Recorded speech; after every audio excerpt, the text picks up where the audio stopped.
जी, मैं आपका भाई मुबीन अहमद और आपके लिए 42 माह की इंस्टॉलमेंट पर कैश की प्राइस में 3 मरला का डबल स्टोरी घर लेके आया हूँ। सिर्फ़ और सिर्फ़ 85 लाख रुपए में आपको ये घर मिलने वाला है यहाँ पर और तमाम तर एनवायरनमेंट आपको बेहतरीन मिलेगी।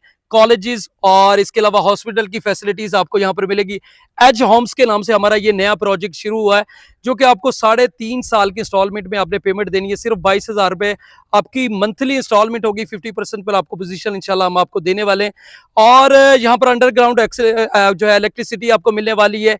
बेहतरीन सी इन्वायरमेंट होगी, तमाम तर फैसिलिटीज़ यहाँ पर आपको मिलेगी। बहरिया नशेमन के जो है वॉल्स के साथ आपको मिलने वाली है। DHA 10 की यहाँ पर आपको बाउंड्री वॉल मिलेगी।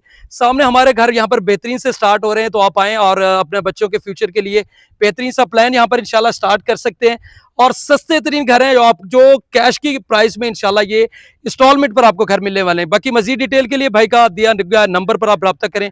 इंशाल्लाह मुकम्मल डिटेल से आपको मालूमात हमारी जो है टीम आपको प्रोवाइड करेगी। तो इंशाल्लाह मिलते हैं नेक्स्ट वीडियो में।